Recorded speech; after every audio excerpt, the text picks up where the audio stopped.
Believe it or not, back in the day, Elsa here was a pro Magic player, so she's all about structuring the perfect stacked deck that can handle any opponent's situation.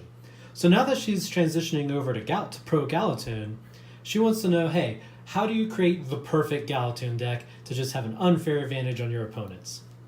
Well, actually, that's something we do really different with Galatune. Galatune is never a deck versus deck game.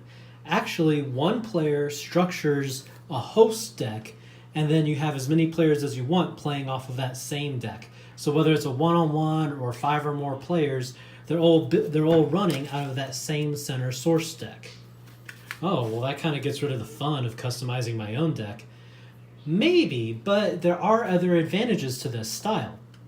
First, whenever we run a Galatune tournament, we actually theme the tournament in advance. So we'll provide the tournament deck and let all the players know what deck we've built for this competition. That way, it's not who has the most expensive deck who's going to win. It's truly everyone coming in on game day, running with the same draw of cards, and seeing who can outwit each other. So that's a very exciting way to set a level playing field. Now, at home, when you're playing casual with other players, another advantage to this is that it gives you a certain sense of control for theming your own battles.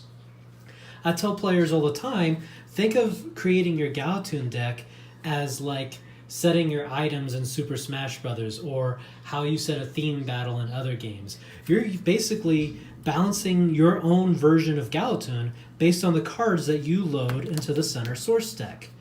Now, there are no structured rules for how you theme a deck either.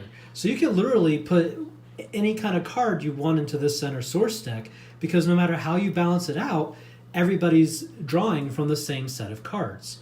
So I might have a deck, for instance, where there are no life cards. There'll be no healing, so it's a really high pressure match. Or I might balance my deck another night to have double the trap cards, so the game's all about backstabbing each other and countering each other's actions. Really, the only rule with building your source deck is that you want to make sure there's at least enough cards for the number of people playing. Now, our starter deck comes with 88 action cards and is balanced for your typical vanilla competitive game suitable for up to 5 players. But you might add more or less cards depending on how many people you're playing with. So if you wanted to do just a crazy 10-player free-for-all battle, I would probably recommend about twice that many cards. So about 150, 160 cards would be good for that. A double deck can handle up to 10 players in most situations. And that's it. And I'm bad at ending videos.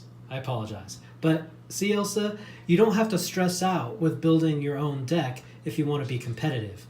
The way to be competitive is to really practice your core skills and then make sure you check in advance what the deck we're using for each tournament will be, so that you can practice up your card combos for that particular tournament. Oh, another advantage of this... Oh, she's right off to it. Okay, good luck, Elsa. Go conquer them all.